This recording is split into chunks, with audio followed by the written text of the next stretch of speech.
Bonjour madame, bonjour monsieur, chers téléspectateurs, votre fidélité nous honore. Bienvenue à cette autre sortie de votre émission Décryptons cette plateforme qui vous permet d'avoir l'équilibre après avoir écouté un message précis sur Communion Télévision bien sûr.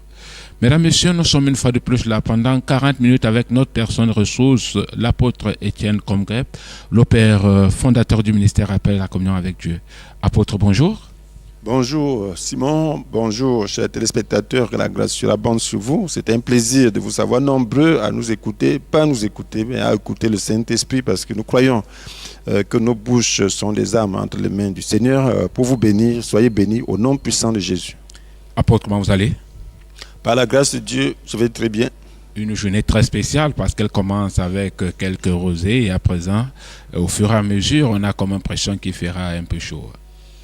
Bon, c'est ça la nature, hein? La nature est capricieuse. Oui. Depuis que l'homme a péché, donc on n'est plus sûr de rien. Donc voilà, on vit avec tant que la terre et le ciel entier subsistent. On aura toujours ce genre de situation. Oui. Apôtre, est-ce qu'il vous est arrivé un jour de vous rendre compte que quelqu'un vous a causé un lapin, d'une manière ou d'une autre? Bien sûr, tous les jours, on vit des situations. Oui. Donc l'homme n'est pas parfait. Et puis il y a des méchants. Il y a des gens qui, bref, pas parce qu'ils le veulent, mais il y a un esprit en eux qui cherche à nuire aux autres. Donc depuis le tout petit âge, même à l'école primaire. Hein. Oui. Et je me souviens, je n'oublierai jamais cela, bien quoi que j'ai pardonné étant grand. Je me souviens, j'avais là une bille, je jouais dans la cour de la mission à l'époque. Oui. Voilà quelqu'un qui était âgé, moi j'étais tout petit, je devais avoir peut-être 6 ans, 7 ans, et voilà, quelqu'un d'âgé, peut-être 16 ans. Donc il vient pour prendre ma bille, et puis lorsque je force pour ramasser, il me piétine le doigt. Il me piétine le doigt, cela m'a fait mal pendant une semaine expressément. Oui. Il m'écrase le doigt. Alors j'ai trouvé ça vraiment assez méchant. Donc l'homme est méchant. Et qu'aviez-vous fait de ce monsieur? Est-ce que jusqu'à présent vous le reconnaissez? Si vous ne le peux même voyez pas le encore? reconnaître, j'étais tout petit. Mais j'ai compris à quel point l'homme peut être méchant. Donc ça m'a marqué. Mais comment quelqu'un peut être si méchant? Il me trouve comme je jouais tout seul. Donc il veut arracher ma bille, il jette là-bas, je veux prendre, il m'écrase le doigt. Quel est le problème? Je lui ai fait quoi? Et si cela ne dépendait que de vous, votre grand frère serait venu casser sa gueule? Bien sûr, il n'avait pas un grand frère de sa stature. Là. Il avait jusqu'à 16 ans à l'époque. En fait, grand. Il n'y avait que mon père qui pouvait... qui pouvait vous défendre. C'était un grand côté à la mission. Hein. Bon, c'était quelquefois désertique. Oui. Donc, il n'y avait personne, je jouais là tout seul. Donc, c'est pour voir la méchanceté. Ça m'avait marqué. J'ai dit, bon, les gens sont gratuitement méchants. Comment quelqu'un peut être si gratuitement méchant? Qu'est-ce que je lui ai fait? Oui. Et c'est là, est-ce que vous avez oublié, vous avez pardonné ou bien vous le gardez encore dans Non, quand je parle en rien, ça veut dire que quand j'ai connu le Seigneur, je lui ai pardonné. Ok. Puisque bon, je ne pouvais même plus le reconnaître. Mais ça m'a marqué, ça m'a fait comprendre combien l'homme peut être gratuitement méchant envers un autre. Donc le cœur de l'homme, c'est ça. Il y a beaucoup d'actes de ce genre. Beaucoup. Et souvent, vous voyez des gens méchants pour rien. Donc ils se plaisent à faire souffrir d'autres. Donc les gens sadiques. Donc il faut seulement, si vous n'avez pas de pardon, vous ne pouvez pas vivre dans la société. Oui, en fait, c'est là. Beaucoup. Oui, c'est là, pendant que vous êtes petit, ça vous pousse de temps en temps à dire, mais si j'étais grand comme toi, tu n'allais pas me faire ça. Non, je n'allais pas me laisser faire. Ne me laissez pas souvent faire. J'étais assez fort. S'il était de mon âge, on allait bien se battre là-bas. Puisque la nature humaine n'accepte pas l'injustice. Donc peut-être, il pouvait faire ça, que c'est sa bille, que je l'ai ramassé, bon, je ne sais pas où, mais et puis peut-être je suis dans sa cour. Bon, qu'est-ce que tu fais dans ma cour? Mais j'étais chez nous.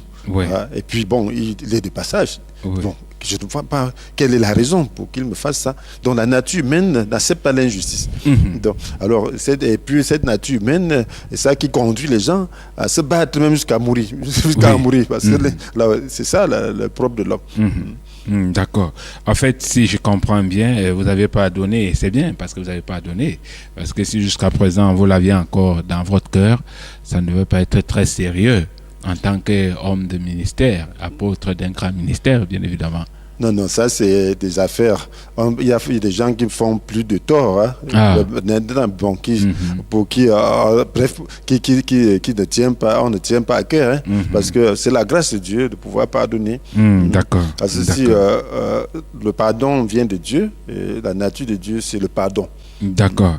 Mesdames, Messieurs, chers téléspectateurs, vous pouvez vous imaginer, aujourd'hui nous parlons du pardon. Le pardon qui est facilement prononcé, mais très difficile à mettre en pratique. Maintenant, apôtre, quel est le principe du pardon? Voilà, le principe du pardon, c'est que il faut satisfaire la justice de Dieu. Oui. Donc Dieu est amour. Il pardonne, mais il n'est pas seulement amour. Pour équilibrer sa nature, il y a la justice. Donc, et il faut donc...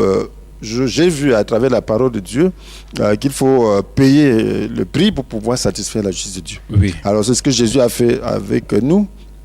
Dans le principe du pardon, c'est qu'il faut que l'homme soit disposé, qu'il y ait un homme disposé, oui, donc à payer le prix, donc pour que la justice de Dieu soit satisfaite. Un homme qui va compatir, qui va s'identifier au pécheur, au coupable. Donc, et puis pour satisfaire la justice de Dieu. Oui, souffrir donc avec le s'il faut s'arrêter à ce niveau-là, simplement parler de la justice de Dieu, est-ce que quelqu'un ne peut pas également se sacrifier pour satisfaire la justice humaine? Voilà, la justice humaine, l'homme, quelle est la justice humaine? C'est la justice de Dieu qui est la norme. Ah, ok. Donc il y a la justice, qu'on peut dire, naturelle. Donc voilà, chacun a sa justice. Il y a une justice naturelle, c'est l'amour propre, donc qui réclame donc la justice. D'accord. Si je comprends bien, on parle du pardon parce qu'il faut satisfaire la justice de Dieu. Voilà, donc le principe du pardon, c'est quoi? J'ai dit le principe du pardon, c'est que dans le pardon, s'il n'y avait pas une question de justice, ce serait facile. Donc, le principe du pardon, c'est que Dieu a besoin que sa justice soit satisfaite. Donc, concernant l'homme, il a fait la provision. Donc, pour pouvoir l'amener, pour pouvoir réunir les conditions pour que le pardon soit possible. Parce que la Bible nous dit dans Romains chapitre 8, verset 3, qu'est-ce que la loi était incapable de faire parce que l'état de l'homme l'a rendu impuissant. Dieu l'a fait, il a envoyé son pauvre fils avec une nature semblable à celle de l'homme péché. Et pour régler le problème du péché, il a exécuté sur cet homme la sanction qu'encourt le péché. Il a fait pour que la juste exigence de la loi soit pleinement satisfaite en nous. Donc, il y a une juste exigence de la loi qui doit être pleinement satisfaite. Donc, il faut donc une provision humaine. Voilà. Donc, il faut que l'homme soit qualifié par rapport à cela. D'accord. Mais est-ce que le pardon est une nécessité? Voilà, c'est une nécessité parce que la loi punit le coupable. Ah bon? Oui. Donc, l'homme qui pêche mourra. Donc, il y a des sanctions par rapport à l'ampleur de la faute. Oui. Donc, vous voyez, par exemple, la définition du pardon donnée par Larousse dit que pardonner, c'est renoncer à punir une faute, à se venger d'une offense. Donc une faute mérite une punition et une offense mérite une vengeance. Oui. Oui. On a dit tantôt que voilà, quelqu'un m'avait piétiné le doigt pour rien. Donc, normalement, selon la nature humaine, il fallait faire vengeance. Il fallait chercher quelqu'un de plus costaud que lui. Bien sûr. Et puis lui montrer quand même qu'il ne doit pas faire ça à n'importe qui. Voilà. Oui, mais maintenant, quels sont les critères, les critères du pardon selon Dieu? En fait, que quand on regarde Dieu, on sait qu'en observant ci ou ça, on peut arriver à pardonner selon Dieu. Bon, voilà, Dieu pardonne. Le pardon, selon le dictionnaire, c'est quoi? C'est l'action de tenir pour non avenu une faute, une offense. Oui. Donc, je crois que ça correspond bien à la façon de Dieu de pardonner. Oui. Donc, tenir pour non avenu. Donc, on dit que quelqu'un a commis une faute. Donc, bref, on fait comme si la faute n'avait jamais existé. Oui. Donc, on pardonne, on dit qu'on ne tient pas compte de cette faute. Donc, on passe l'éponge dessus. Elle n'a pas existé du tout. Donc, voilà donc. Et c'est comme ça que Dieu nous pardonne. Oui.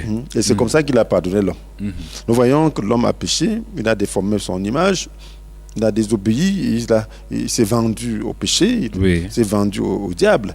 Donc il s'est retrouvé sous la tutelle du diable, de son ennemi. Oui. De quelqu'un qui fait exactement l'opposé de ce que Dieu veut. Oui. Et donc l'homme a commencé donc à faire l'opposé de ce que Dieu veut. Oui. Et malgré cela, Dieu lui-même, puisque l'homme mérite la mort, méritait la mort. Oui. Alors pour pardonner, il fallait la provision pour que la justice de Dieu soit satisfaite. Oui. Et comme cette provision était très coûteuse, aucun homme ne pouvait le faire. Donc Dieu a dans son amour, a envoyé son fils prendre la forme humaine, alors pour mourir à la place de l'homme, et que l'homme soit racheté. Donc voilà, une provision, il fallait la provision. Donc Dieu l'a fait, et alors ça montre quel amour il a pour nous. Je ne sais pas si quelqu'un peut vraiment adorer Dieu s'il n'a pas compris ce que c'est que le pardon de Dieu. D'accord. Voilà. Bon, de toute façon, ceux qui comprennent, ils savent que le pardon le plus idéal, c'est selon que Dieu demande. Mais maintenant, est-ce que le pardon et l'amour vont ensemble? Parce que nous parlons du pardon, maintenant également l'amour, est-ce que cela va ensemble? Oui, donc le pardon, tel que je l'ai vu, tel que le Seigneur m'a ouvert les yeux, oui. Donc, est un élément essentiel de l'amour. Déjà, lorsqu'on définit l'amour dans 1 Corinthiens chapitre 13, donc on définit l'amour, on parle de différentes qualités de l'amour. Oui. Donc on dit l'amour est patient, plein de bonté, il n'est pas envieux, il ne fait pas d'orgueil, il ne cherche pas à se faire valoir, il ne fait rien d'inconvenant, ainsi de suite, il ne trempe pas le mal, l'injustice, la triste, la vérité, le réjouit. Donc en tout temps, il pardonne, il fait confiance, il espère, il persévère. Donc en tout temps. En tout temps veut dire que dans toutes ces conditions-là, alors le pardon est présent. Donc le pardon est à la base. Donc parce que si tu ne pardonnes pas, tu ne peux pas être patient. Si tu ne pardonnes pas, tu peux être plein de bonté pour quelqu'un qui a offensé. Si tu ne pardonnes pas, tu feras toujours quelque chose qui est inconvenant. Parce que la vengeance va toujours au-delà. Et sans mesure. Donc, parce que là, donc le pardon est à la base de l'amour. C'est une qualité de l'amour. L'amour? Bien sûr, de l'amour. Donc c'est ce que nous disons là, c'est ça, c'est une qualité de l'amour. En tout temps, il pardonne. Voilà. Un Corinthien nous dit donc les différentes qualités parmi lesquelles il y a le pardon. Et la Bible dit qu'en tout temps, il pardonne. Ça veut dire que le pardon doit être présent dans toutes ces qualités citées. Sinon, ce ne sera pas possible. Donc, le pardon est très important. Voilà pourquoi l'homme qui ne pardonne pas ne peut pas dire qu'il aime. Parce que c'est un caractère essentiel de l'amour.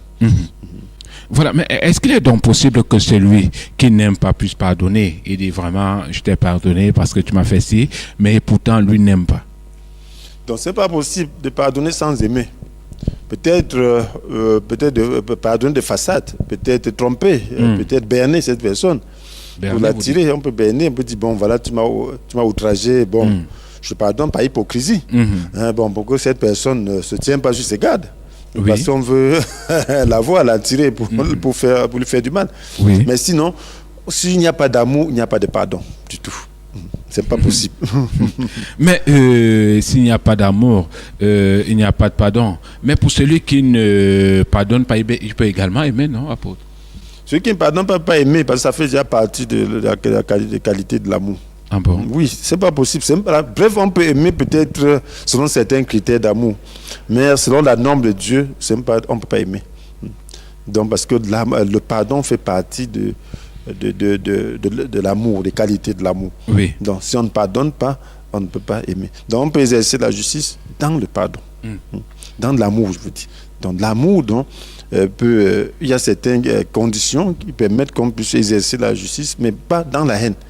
Donc, pour aider. Donc, quand on exerce la justice pour aider cette personne, on peut même sanctionner quelqu'un pour aider cette personne, mais pas parce qu'on n'a pas pardonné, pas parce qu'on veut faire du mal, mais parce qu'on veut discipliner la chair de cette personne pour qu'elle puisse faire mieux demain. C'est comme un enfant qu'on châtie, ce n'est pas la haine.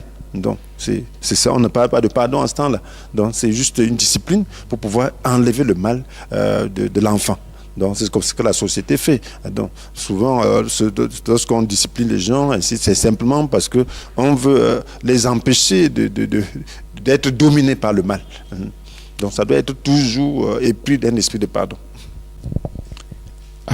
Moi, je pensais que quelqu'un pouvait s'arranger à pardonner, même s'il n'aime pas. Je dis que simplement, là, ça devient compliqué. Mais de toute façon, on se réfère à la Bible, autant pour moi. Voilà. Maintenant, peut-on parler de l'amour du prochain, apôtre? Bien sûr, l'amour du prochain, c'est le commandement de Jésus. Oui. Aimez-vous les uns les autres comme je vous ai aimé. Donc, vous aussi aimez-vous les uns les autres. Et Jésus a montré, il a démontré, il était l'exemple de cet amour.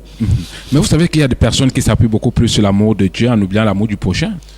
Bon, l'amour de Dieu n'est pas de la spéculation, c'est quelque chose de pratique. Oui. Et si l'amour de Dieu est vrai, alors il va induire aussi l'amour du prochain. En réalité, on ne doit pas aimer, si c'est l'amour de Dieu, l'amour du prochain n'est pas en dehors de l'amour de Dieu.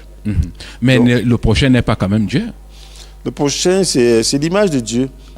Donc, ce qui fait que l'amour de Dieu, c'est l'amour de Dieu. Donc, l'amour du prochain, c'est l'amour de Dieu qui se manifeste à travers l'homme envers le prochain. Parce que Dieu est invisible. Donc, l'amour du prochain, c'est l'amour de Dieu qui se manifeste au travers de l'homme envers son prochain. Donc, en réalité, tout ça, c'est l'amour de Dieu. Donc, c'est l'application de l'amour de Dieu. Donc, on ne peut pas aimer Dieu sans aimer le prochain. Parce que aimer Dieu, Dieu demande d'ailleurs qu'on l'aime complètement, entièrement. On n'a pas d'espace. L'amour de Dieu ne demande pas d'avoir un espace pour un autre amour. Donc, il dit, tu aimeras l'Éternel, ton Dieu, de tout ton cœur. Lorsque tu as déjà mis tout ton cœur, il n'y a plus rien d'autre pour quelqu'un d'autre, de toute ton âme, de toute ta pensée. Donc, tout ton cœur, toute ton âme, toute ta pensée. Ça veut dire que l'amour de Dieu vient avant l'amour du prochain. Tu aimeras ton prochain comme toi-même. Il n'a pas dit d'aimer ton prochain de tout ton cœur. Il a dit d'aimer comme toi-même. Donc, l'amour du prochain, donc c'est l'amour de Dieu donc, manifesté au travers de toi vers ton prochain. Si je comprends bien, vous voulez nous expliquer que quand on aime le prochain, on peut aimer le voisin le prochain sans faire trop de fort. Je veux dire que pour aimer, on doit aimer le prochain comme Dieu veut qu'on l'aime. Oui. Donc, cela veut dire qu'on doit l'aimer dans la justice. Donc, on n'est pas là. Aimer le prochain ne veut pas dire que satisfaire à tous ses désirs. Aimer le prochain ne veut pas dire que enfreindre la loi de Dieu. Voilà pourquoi l'amour de Dieu est au-dessus de l'amour du prochain. Oui. Donc, l'amour de Dieu, c'est satisfaire le cœur de Dieu. Donc, on doit aimer le prochain dans le sens de satisfaire le cœur de Dieu. Qu'est-ce que Dieu veut pour le prochain? Donc, et là, c'est dans ce sens que l'amour du prochain trouve un sens. Donc, l'amour, ce n'est pas un amour sentimental. Ce n'est pas juste créer cette sorte d'amitié, de lien sentimental, et puis bref, se réchauffer dans ce lien, et puis enfreindre la loi de Dieu sous prétexte qu'on est en train d'aimer le prochain. C'est-à-dire que si on aime le voisin à un niveau, en fait le prochain à un niveau, on peut enfreindre dans la loi de Dieu, c'est possible? Ça, c'est de l'amour certains appellent ça amour. Il y a certains qui disent, voilà, j'aime telle fille, bref, bon, nous on s'aime. Ils vont jusqu'à. Donc, ils s'aiment sentimentalement. Ou s'il demande de faire n'importe quoi, il va l'aimer même jusqu'à ne plus prier. Il va aimer son prochain jusqu'à ne même plus faire la volonté de Dieu. C'est même pas ça l'amour de Dieu. Ça c'est l'amour sentimental. Même sans Dieu, on peut faire ça. Mais l'amour de Dieu est sacrificiel. L'amour de Dieu veut qu'on puisse... qu'on ne manifeste pas cet amour par intérêt personnel, qu'on le fasse par obéissance à Dieu, par altruisme, et cela n'est possible que lorsque le Saint-Esprit est dans le cœur. Oui, si je comprends bien, il y a l'amour. Quand vous parlez de l'amour, il y a plusieurs sortes d'amour. Il y a l'amour sentimental et autre amour également, dont parle la Bible ici. Bien sûr, lorsqu'on parle de l'amour de Dieu, c'est parce qu'il y a l'amour du monde, il y a l'amour naturel. Donc, lorsqu'on parle de l'amour de Dieu, c'est pour différencier. Donc, c'est Dieu qui donne son amour, et Dieu, il est saint, il est pur. Donc, l'amour de Dieu est pur. Donc, il est désintéressé. Donc, l'amour de Dieu, se sacrifie. Donc on doit aimer le prochain. Puis il y a des différentes qualités de cet amour. Il y a déjà encadré cet amour. Lorsque nous lisons l'un Corinthiens, chapitre 13, nous voyons cet amour. Lorsque nous lisons Galates, chapitre 5, verset 22, nous voyons le fruit de l'esprit. Donc c'est la manifestation de l'amour. Ok. Oui. Ok, là, je pense que, chers téléspectateurs, vous êtes assez édifiés par rapport à ce fruit, le fruit qui est dans le livre de 1 Corinthiens, c'est ça que vous disiez tantôt, apôtre. Oui, dans Galates 5, verset 22, dans le fruit de l'esprit, c'est l'amour, la paix, la joie, la patience, l'amabilité, la bonté, et ainsi de suite, la douceur, la maîtrise de soi, tout cela, c'est le fruit de l'esprit. Donc, mais à côté du pardon, on parle de l'insatisfaction. Et nous nous rendons compte que de temps en temps, que ça soit dans nos ministères, dans nos assemblées, un peu partout, on parle de l'insatisfaction. Pendant que les gens parlent du pardon et qu'il faut pardonner, les gens ne sont pas satisfaits d'une manière ou d'une autre. Alors, la question de savoir quelles peuvent être les sources de l'insatisfaction de quelqu'un. Je prends par exemple dans une église, dans un ministère quelconque. Oui. Voilà, la source de l'insatisfaction. Bon, je crois que l'homme veut trouver son bonheur là où il ne se trouve pas. Bon. Alors si tu veux trouver ton bonheur dans ton prochain, c'est pas là que se trouve le bonheur. L'homme sera toujours déçu. Donc, parce que l'homme, la chair ne peut pas être satisfaite.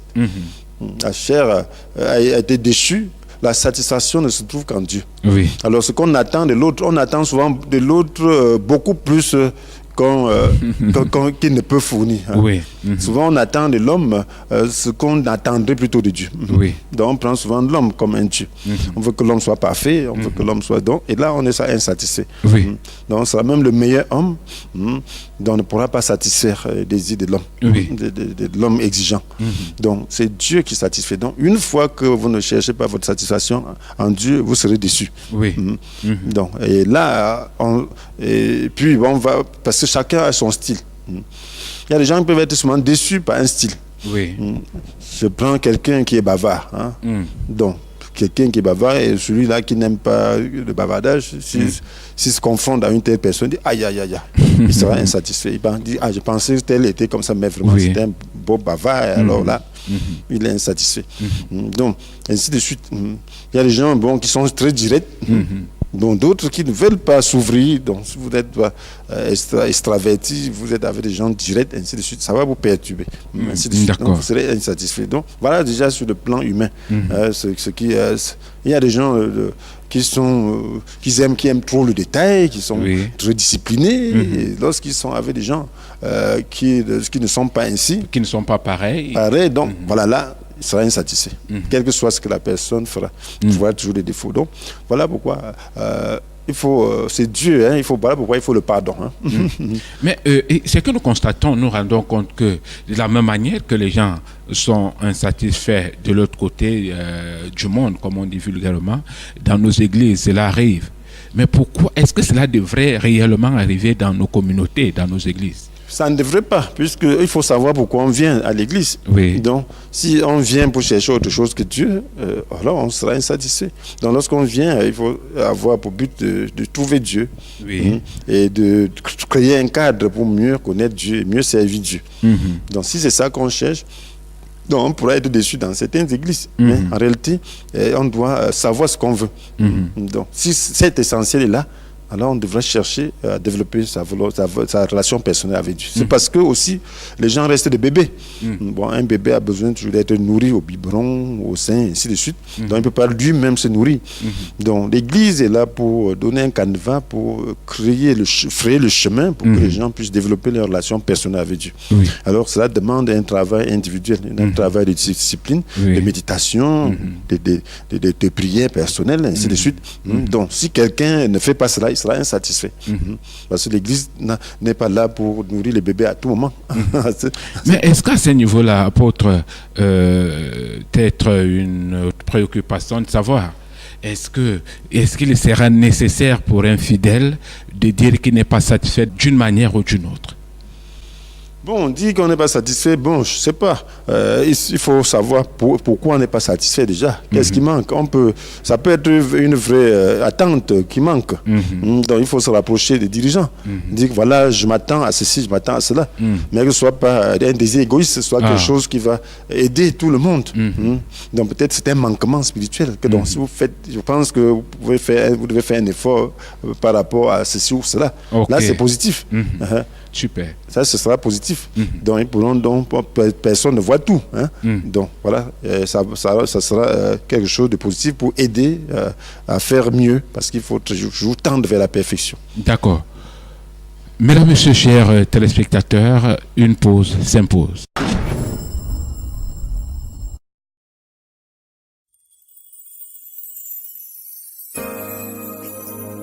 Je soupire après toi, Jésus. Attire-moi à toi. Je veux aimer comme toi.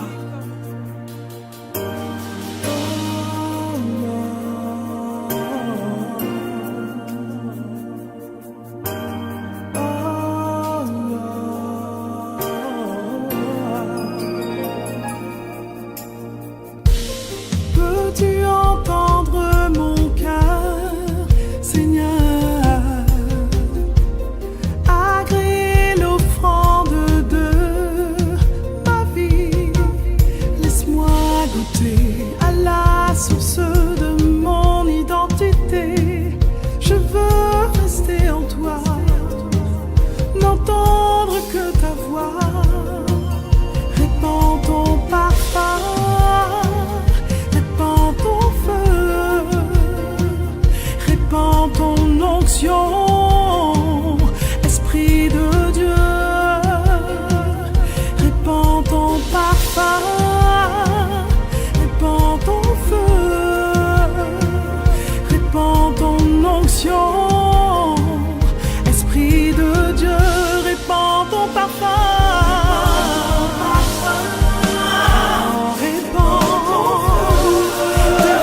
Sur nous ton feu, Esprit de Dieu,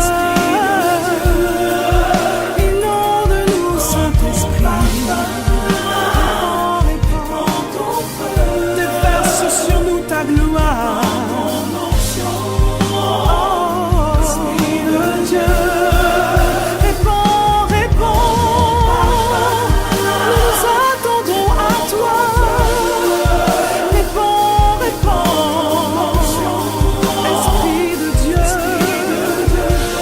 nous avons besoin de toi. Répands sur nos vies la gloire de ton trône. Esprit de Dieu, nous voulons plus de toi. Nous avons besoin de toi. Répands, déverse sur nous. Esprit de Dieu, entends nos prières. Ton parfum, répands ton onction. Esprit de Dieu, répands ton parfum. Enveloppe-nous, saisis-toi de nous. Nous avons besoin de toi.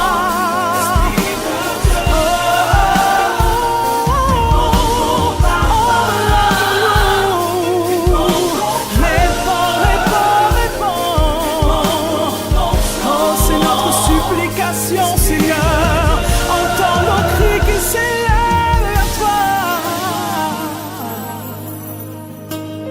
Ouvre les écluses des cieux. Oui, fais pleuvoir ton parfum sur nos vies. Oh, inonde-nous, enveloppe-nous de toi. Esprit de Dieu, Esprit de Dieu. Peux-tu entendre mon cœur, Seigneur? Agréer l'offrande de ma vie. Laisse-moi goûter à la source de mon identité. rester en toi, n'entendre que ta voix.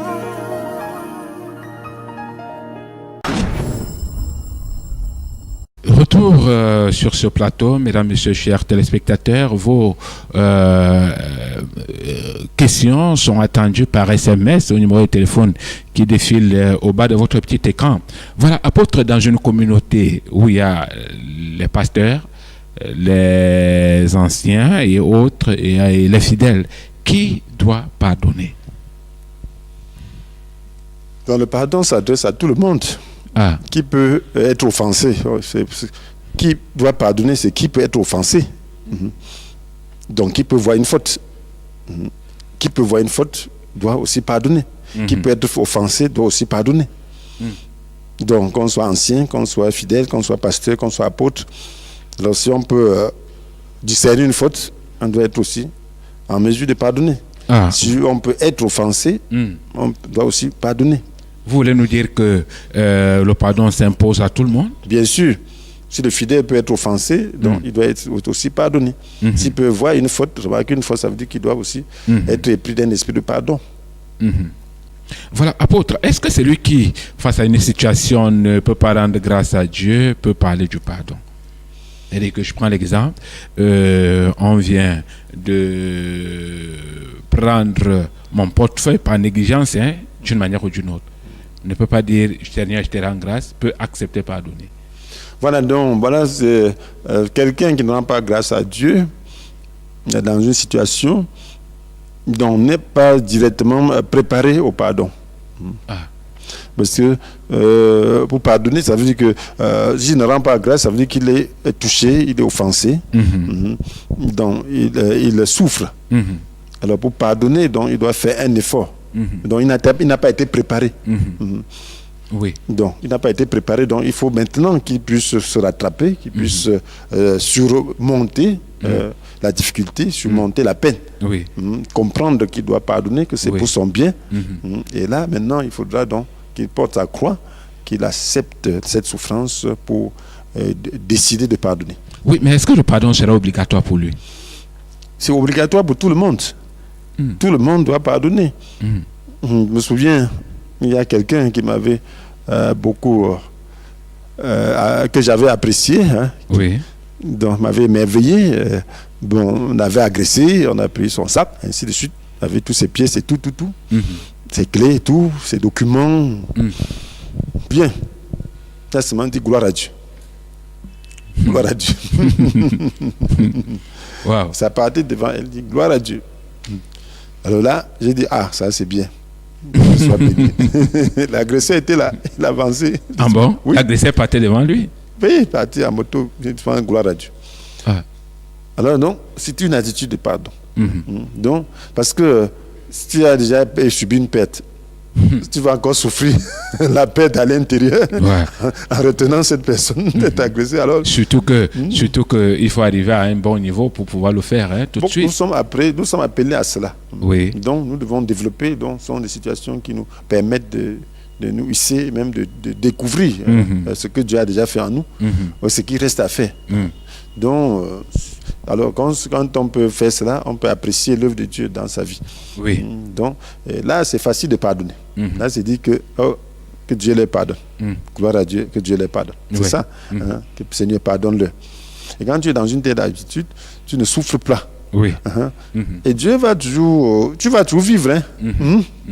Donc, sur la carte, tu vas refaire des clés, tu as la possibilité d'avoir. Donc, tout ça, ça va, même l'argent. Quand on perd l'argent, on reçoit toujours. Donc, ce qu'on peut perdre sans retrouver, c'est la vie. Donc, lorsque quelqu'un perd la vie, c'est ça qui est fini, mais tant que tu vis. Bon, toutes les autres choses, il n'y a pas de problème. D'accord. Mais est-ce qu'il y a un fruit qui découle du pardon?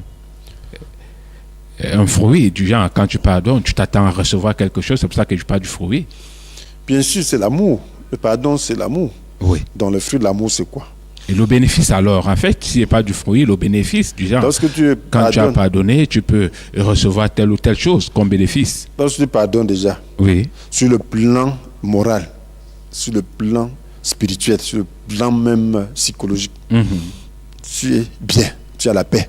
Parce que quand tu ne pardonnes pas, donc la haine conduit à beaucoup de maladies. Il y a beaucoup de maladies qui occasionnent la haine.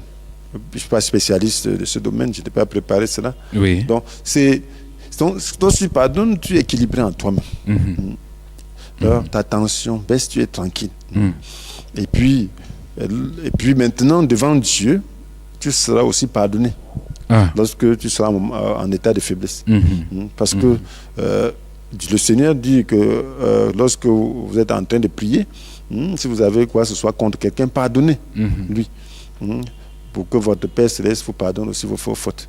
Et si vous ne pardonnez pas, votre Père Céleste ne vous pardonnera pas non plus vos fautes. Donc, ce que la Bible nous dit. Mais est-ce que c'est un business?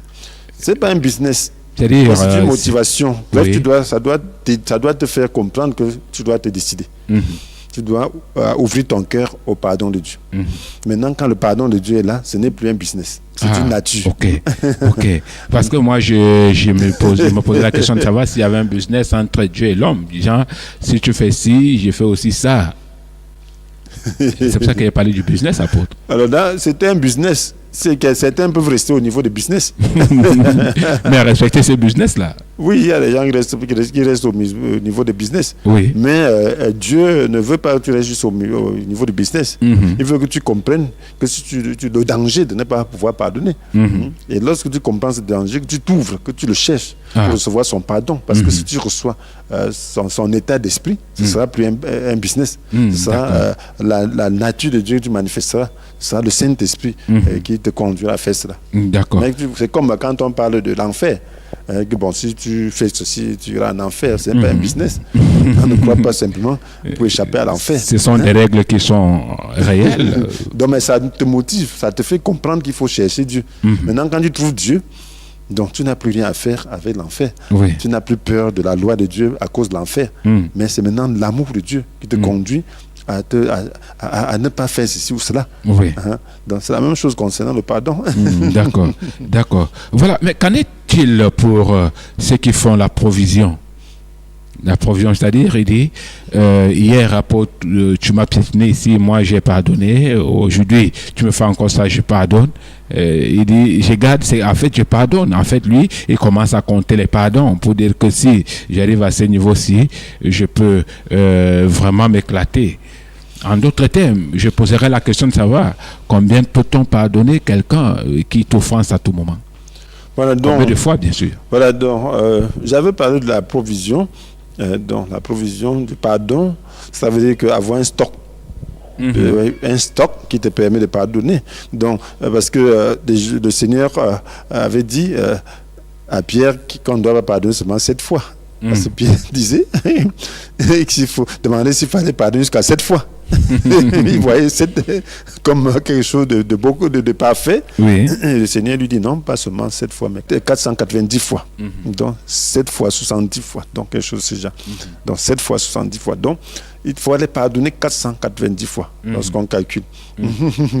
Donc voilà. Donc 70 fois 7 fois. Donc voilà. Donc ça veut dire quoi? Ça veut dire que ton attitude doit être de pardonner. Parce que tu te mets à compter que voilà, tu as déjà pardonné 10 fois. Il manque 480.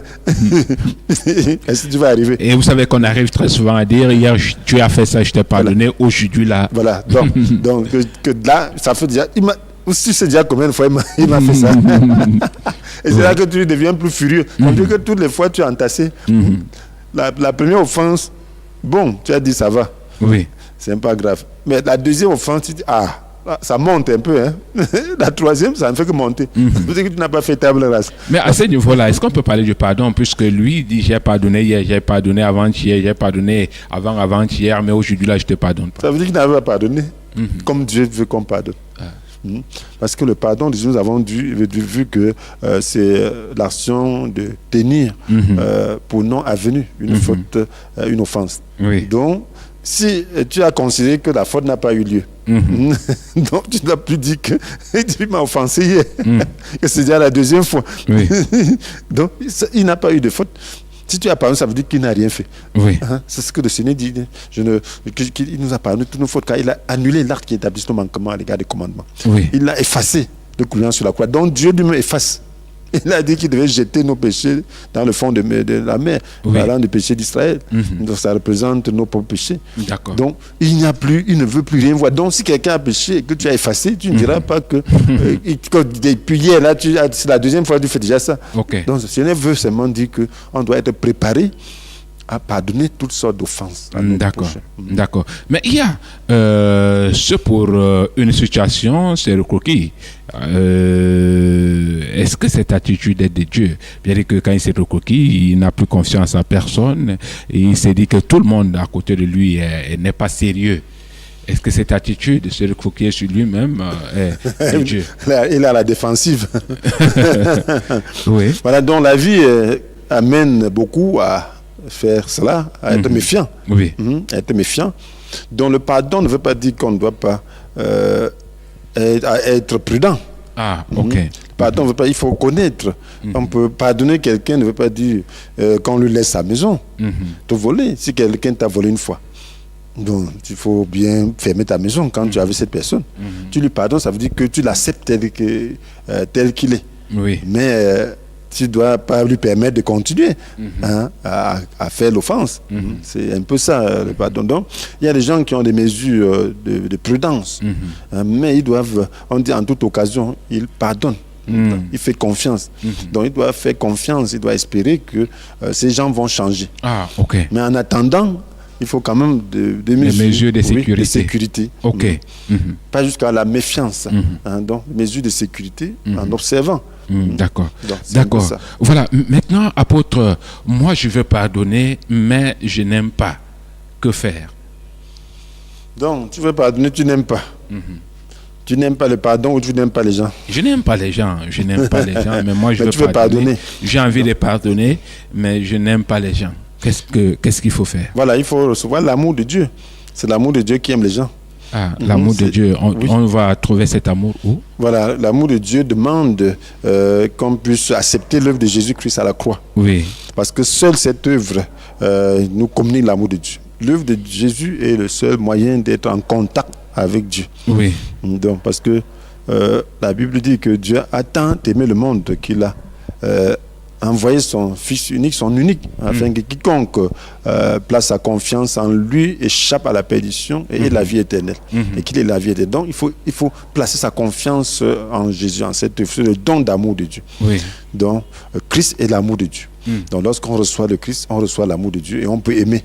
Donc, pour recevoir le Christ, donc, il faut accepter, il faut reconnaître qu'on a mal fait et qu'on est pécheur de nature et qu'on veut changer. Donc par la grâce de Dieu, et puis on regrette vraiment ce péché. On dit Dieu ne veut plus continuer à vivre indépendamment de toi, à faire ce que tu n'aimes pas. Maintenant, je veux la solution dans ton Fils. Donne-moi la vie éternelle dans ton Fils. Alors tu reçois Jésus. Alors là, le Saint-Esprit se manifeste dans ta vie. Lorsque tu reçois Jésus, alors tu reçois l'amour de Dieu. À partir de ce moment, tu vas commencer à aimer les gens. Donc, tu vas commencer tu vas discerner entre l'esprit et la chair. D'accord. Donc, entre ta nature personnelle et la nature de Dieu. Et tu vas donc prendre, tu dois décider donc d'obéir à l'esprit plutôt qu'à la chair. Donc crucifier ta propre nature, accepter que cette nature s'identifie à la croix de Christ pour que tu en sois délivré. Donc c'est ce qu'on appelle la grâce de Dieu. Et qu'en est-il donc pour cette catégorie de personnes? Je me souviens, il a dit, toi et moi, ce n'est que devant Dieu que nous allons juger cette histoire. Voilà, donc c'est une erreur, parce que bon, devant Dieu, Dieu est un juste juge. Donc il fera que toi aussi tort, et ce sera tard. Le Seigneur dit que donc, lorsque vous avez des problèmes, donc arrangez-vous avant d'arriver devant le juge. Donc c'est bien de juger maintenant, et Dieu est là maintenant à travers sa parole. La Bible dit, celui qui se juge lui-même ne sera pas jugé. Donc il est bien de regarder ce que le Seigneur demande, donc c'est le pardon. Oui. Donc lorsque tu acceptes de pardonner, tu seras aussi pardonné. Et ce pardon ne peut se faire que en recevant Jésus dans sa vie. Ok, d'accord. Maintenant, apôtre, pour ceux qui ne veulent pas pardonner, qu'est-ce que vous leur dites? Je leur dis, c'est une erreur. C'est une erreur très grave. Lorsque vous ne pardonnez pas, vous faites du mal à vous-même. Donc lorsque vous jetez en prison, voilà quelqu'un qui est en train de surveiller un prisonnier. Il le tient par la chaîne. Lorsque tu tiens un prisonnier par la chaîne, toi aussi tu deviens prisonnier. Donc lorsque tu tiens quelqu'un, tu ne lui pardonnes pas sa faute, alors toi aussi tu es tenu. Donc, il faut se libérer. Il faut libérer cette personne. Parce que c'est à Dieu qu'appartient le jugement. Donc, ce n'est pas par la colère que l'homme accomplit ce qui est juste aux yeux de Dieu. Donc, si tu veux être en paix avec toi-même et avec Dieu, tu dois pardonner pour que Dieu te pardonne aussi. D'accord. Maintenant, apôtre, votre mot de fin. Alors, mon mot de fin, c'est simplement que le pardon vient de Dieu et nous avons besoin tous d'être pardonnés les uns les autres. Oui. Parce que la Bible dit que si nous prétendons n'être coupables d'aucun péché, nous vivons dans l'illusion. Et si nous reconnaissons nos péchés, les fidèles justes, par conséquent, nous pardonnons nos péchés et nous purifions tout le mal que nous avons commis. Ça, c'est 1 Jean chapitre 1, verset 8 à 9. Donc, je dis simplement que si nous ne pardonnons pas, alors nous allons parvenir à la ruine. Si nous avons besoin de pardonner ceux qui nous gouvernent, de pardonner les maux qui se commettent dans cette nation. Nous avons besoin de pardonner les plus grands destructeurs, même les méchants. Et en le faisant, nous appelons la grâce de Dieu pour qu'elle puisse arrêter le mal en eux et les orienter vers le bien. Et si nous le faisons, nous arrêterons la guerre dans notre nation, nous connaîtrons la paix. Donc nous devons prier pour que ces gens se repentent, plutôt que Dieu les juge. Parce que si nous disons que Dieu les juge, il viendra exercer aussi son jugement sur nous, parce que nous ne sommes pas parfaits. Donc c'est le sang de Jésus qui nous permet de nous tenir devant lui. Donc prions donc que le Seigneur pardonne à tout le monde. D'accord. Prions que le Seigneur pardonne à tout le monde et que nous-mêmes nous soyons des vecteurs du pardon. Mesdames, Messieurs, c'est sur ce mot que nous mettons un terme à cette sortie de votre émission Décryptant. Nous disons merci à l'apôtre qui a trouvé du temps nécessaire afin de venir nous éclairer. Merci également à toute la forte équipe de la technique. Merci au soutien moral. Contact vocal SPGC. Restez scotché. Communion, télévision, les programmes se poursuivent. Quant à moi, très bientôt sur les ondes. Merci.